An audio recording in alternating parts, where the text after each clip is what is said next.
To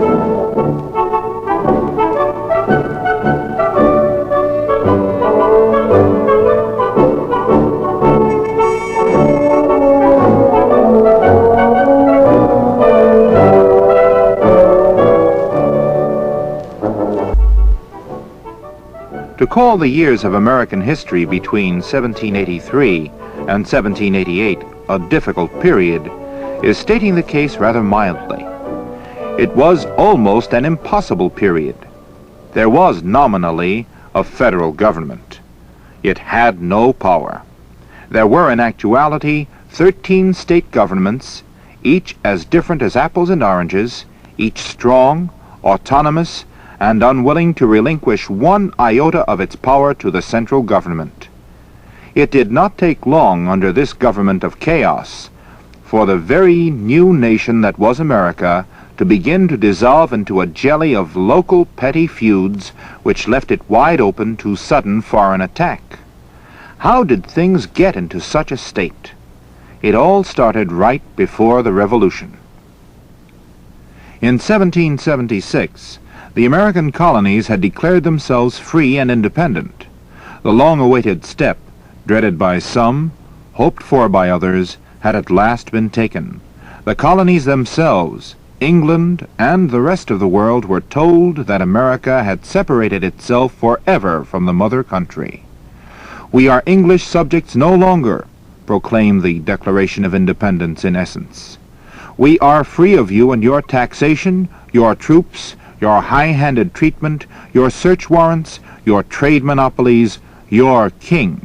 We are not Englishmen anymore. We are Americans." This was the irrevocable step that Samuel Adams, John Hancock, and Patrick Henry had been urging upon the colonies for years. And following this daring, brash, and splendid declaration, 13 small colonies put aside their many basic disagreements to unite for a common purpose. They drove the English out of America, tea, taxes, troops, and all. In September 1783, by the Treaty of Paris, a new nation was born. It was larger than the original 13 colonies. Great Britain had recognized the independence of the United States of America, as the new nation would be called, and had yielded to this new country all British territory east of the Mississippi River, except Florida. Britain also recognized the rights of Americans to fish off the banks of Newfoundland. The United States Congress existing at the time, which was the Second Continental Congress, promised Britain that it would certainly advise the various states to pay property damages suffered during the Revolutionary War to the English loyalists in America. Congress also promised it would recommend that the states pay all pre-war debts due to British merchants. Now, when the Second Continental Congress promised to advise and to recommend these things to the states, we come to a very serious drawback to the American governmental system at that time. For Congress had no power to order the states to do these things. Indeed, now that the war emergency was over, the Congress found that it had neatly tied its own hands. Congress had submitted a weak plan of government known as the Articles of Confederation. This had seemed to be rolling along pretty well in wartime, when everyone was more or less agreeing with everyone else. They all wanted two things, independence and union. What was there to disagree about? They all faced the same dangers, took the same risks, and, as John Hancock warned them, "Gentlemen, if we do not all hang together, we will most assuredly hang separately." And they had indeed hung together. The Second Continental Congress was a body of revolutionaries. Because of the war, it became a temporary governing and coordinating body, directing the efforts of each colony. It raised armies, appointed George Washington commander-in-chief, sent ministers abroad, made an alliance with France, borrowed money, issued paper money, and, unfortunately, bound the nation to the Articles of Confederation. It would be difficult to think of a more constricting, inept, or demoralizing plan for a government than these articles. Here are just a few of the major weaknesses of the Articles of Confederation. 1. There was no president to see that the laws were obeyed. 2. Congress could not pass a tax law to raise money. 3. Congress had no power to regulate commerce with foreign nations. 4. Congress had no power to regulate trade between the states. In fact, Congress had no real power as a body at all. For a while, nobody did, and for 4 long years, things were rather hectic in the new country, so proudly independent, full of great and wise statesmen, and bursting at the seams to get up and get going. But for those 4 years, they weren't going anywhere. Troubles boiled up on every side. Unpaid soldiers marched to Philadelphia where Congress was in session to demand their pay. Congress, powerless to raise a cent to meet its current expenses or pay interest on the national debt, did not even have the power to handle the riots staged by these angry soldiers in 1783. Everywhere there was dissatisfaction, armed uprisings, boundary disputes, tariff wars. And this in a very critical time when the one thing that was desperately needed was a strong central government. But the Articles of Confederation created not a unified nation at all, but a loosely strung together league of states, and each did pretty much as it wanted. In theory, the states shared their authority with Congress, in which each state had 1 vote, but the states completely overshadowed Congress. Some of the state governments printed paper money which had little value. There was no gold backing it up. Money issued by New Jersey was not accepted as money in New York, and each of the states, acting as if it were a nation and a law unto itself, began to charge import duties, taxes, and tolls on goods being sent from one state to another. Farmers could not pay their debts. They were in danger of losing their homes and of going to prison. The state governments, raising all of their money by taxation, taxed heavily. The farmers had no money to pay. Congress had no power. It could not enforce the laws it passed, for there was no judicial system under the Articles. It was very difficult for Congress to pass any important laws because they had to have the approval of 9 states. And it was utterly impossible to amend the Articles because this required the consent of all the states. And during those 4 years, all of the states were not even on speaking terms with each other most of the time. New York and New Hampshire wrangled incessantly about their borderlines. Massachusetts and Connecticut were embroiled in tariff disputes. The bitter quarrels between Virginia and Maryland over control of navigable waters were so heated that the entire Union, flimsy as it was, threatened to dissolve. Led by Daniel Shea, Massachusetts farmers rebelled and demanded that the collection of debts be stopped. Shea was a captain in the Revolution and had become a leader of and spokesman for the Western Massachusetts farmers. Shea demanded an immediate issue of large amounts of paper money, the abolition of the Massachusetts Court of Common Pleas, and a radical reduction of taxes. At 4 separate towns, including Concord, armed mobs rioted and prevented the state courts from sitting. In spite of a force of 600 state militiamen sent against them, Shea and his followers broke up a session of the State Supreme Court at Springfield, September 1786. The governor of Massachusetts raised an army to put down the farmers' rebellion. Governor Bowdoin organized a force of 4,400 troops under the command of General Benjamin Lincoln. On January 25, 1787, Shea, with 2,000 men, marched into Springfield to seize an arsenal there, but was stopped. His force was dispersed, but word of the chaotic condition of the American government was seeping out to the rest of the world. A Congress unable to get the support of its own people could hardly hope for respect abroad. Spain and England ignored our requests for trade agreements. Spain closed the mouth of the Mississippi River to American shipping, and Spanish officials in Florida did nothing to stop Indian raids across the border into Georgia. But perhaps most ignominious of all America's troubles was the fact that the English refused to give up their northwest forts and trading posts, because, they said, America had not lived up to the provisions of the Treaty of Paris and paid the private debts due British businessmen and dispossessed loyalists. More and more people began to realize that the Articles of Confederation would have to be changed. The new nation was facing a complete breakdown of all semblance of law and order at home, plus the possibility of foreign interference. Not all of the world's powers were as willing as France to pat young America on the back and wish her well. Many powers were just waiting for the country to crumble so that they might step in and take over.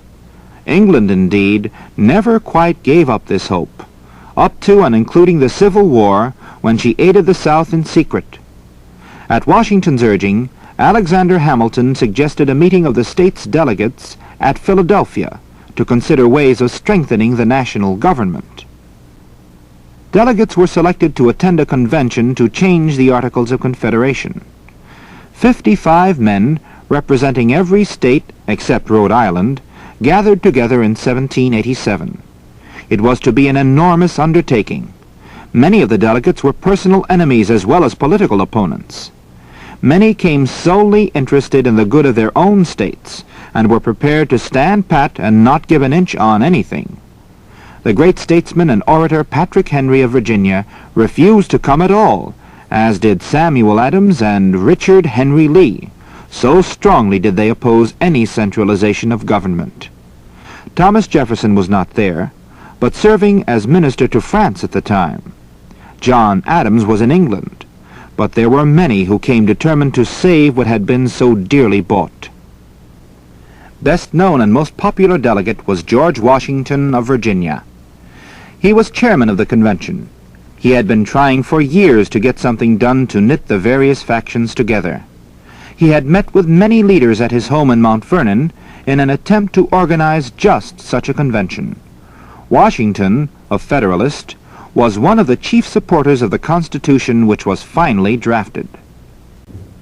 James Madison was a delegate also. He came to be known as the father of the Constitution. It was due to his influence that the Bill of Rights was written and adopted as the first 10 amendments to the Constitution. A fellow Virginian, Edmund Randolph, also attended the convention as the spokesman. Pennsylvania chose 81-year-old Benjamin Franklin as its leading delegate. It was because of his wisdom and never-failing tact and diplomacy that many of the great compromises were accepted. Franklin, who took part in America's struggle for independence from the beginning, opposed the Federalists and their centralizing policies. He was also opposed to slavery, and his last public act was to petition Congress in 1790 for the immediate abolition of slavery and suppression of the slave trade. Alexander Hamilton was one of the delegates from New York. Hamilton, a Federalist, was the strong advocate of centralization of power. Together with James Madison and John Jay, he was to produce the Federalist Papers, a series of essays explaining the new Constitution. The delegates met in Philadelphia at the State House, which is known as Independence Hall. From the beginning, disagreements were numerous, debates were sharp, delegates were stubborn.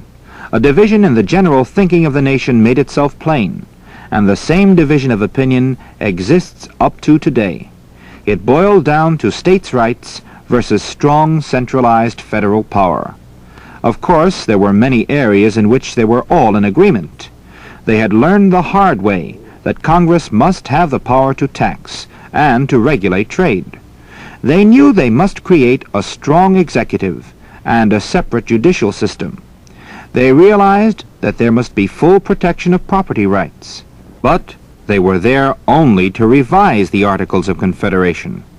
None of these so necessary improvements were at all possible, no matter how they would rearrange, add to, or attempt to get around the Articles. It was seen quite early that a new plan of government would have to be drawn up. But what was it to be? There were issues that seemed insoluble. Between large states and small states, between slave states and free states, between agricultural states and industrial states. They had to somehow achieve a delicate balance of power between the rights of the sovereign state governments and the national government. It seemed impossible to please everyone. Many compromises had to be made before a new plan of government was completed. The Virginia plan, put forth by the large states, proposed that representation in Congress be based on population. The small states balked at this, and in the New Jersey plan, they demanded equal voting power for all states. The Connecticut Compromise actually did manage to please everybody by providing for 2 houses of Congress, each state to have 2 seats in the Senate and to be represented according to population in the House of Representatives. And so it went, issue by issue, until every problem had been, if not solved, then settled. Probably one of the major compromises was on the question of centralization of power. The convention created a federal union in which important powers were delegated to the central government, all other powers being reserved to the states or the people. The work of writing the Constitution was completed on September 17th, 1787. The men who framed it were lawyers, politicians, and businessmen. They were remarkably clear-sighted thinkers on the theory and practice of government. Their work has endured, with some technical changes, for nearly 200 years. Our Constitution is the oldest written constitution in the world and has served as a model for many other nations. The Constitution was a fairly conservative plan of government based on lessons learned from the past. The delegates who put it together allowed for great flexibility and growth. Washington was the first delegate to sign his name to the Constitution. On September 17, 1787, altogether 39 of the 55 delegates signed in the names of the states they represented. All that lay ahead now was that the states should accept what they had decided upon. It was agreed that when 9 states had accepted the new plan of government, it would go into effect among them. And then the fight began between the Federalists, who backed the new plan, and the states' rightists, small farmers and laborers who were against it. The Federalists presented a positive program. They had Washington's support, and their pledge that a written Bill of Rights would be added to the Constitution as soon as it was adopted won many doubtful votes. On July 2nd, 1788, Congress announced that 9 states had accepted the Constitution and that it would go into effect soon. Delaware was the first state to ratify. North Carolina did not enter the Union until months after Washington's inauguration as president, and Rhode Island held out until May of 1790. Now, let's see how well you remember. Here's a list of 6 statements, one of which is false. See if you can spot the false statement. 1. The Articles of Confederation produced an unsatisfactory form of government. 2. Under the Articles of Confederation, the federal government wielded too much centralized power. 3. Dissatisfaction and unrest resulted from the government under the Articles. 4. A convention met in Philadelphia to change the Articles. 5. It was soon realized that an entirely new plan of government would have to be devised. 6. The result of discussion and of compromises was the Constitution of the United States. Did you spot the false statement? Here are the correct ones. Things to remember. 1. The Articles of Confederation produced an unsatisfactory form of government. 2. Dissatisfaction and unrest resulted from the government under the Articles. 3. A convention met in Philadelphia to change the Articles. 4. It was soon realized that an entirely new plan of government would have to be devised. 5. The result of discussion and of compromises was the Constitution of the United States. Number 2 in the first list was false. Under the Articles of Confederation, the federal government wielded too much centralized power. is wrong. Under the Articles of Confederation, the federal government had very little centralized power is correct. The basic principles and specific provisions of the Constitution are derived from many sources. England herself had given our first statesmen many of their ideas of personal liberty, representative government, security of property rights, and an independent system of courts. English common laws, those traditions which were part of the people's lives, although never written down, played an important part in the framing of America's Constitution. Another source of political concepts used by American statesmen were the writings of political theorists and analysts, such as the English philosopher John Locke and the French author Montesquieu. Probably more important than any theoretical ideas of government was the practical experience the colonists had gotten while ruling themselves under colonial charters. And then, of course, there were the hard lessons they had learned while trying to piece together a functioning government. All the weaknesses and impracticalities of the Articles of Confederation served some purpose after all. The really significant point about the final adoption of the new Constitution was not that the radical change in government was made with some reluctance and doubts, but that it was made voluntarily and peacefully.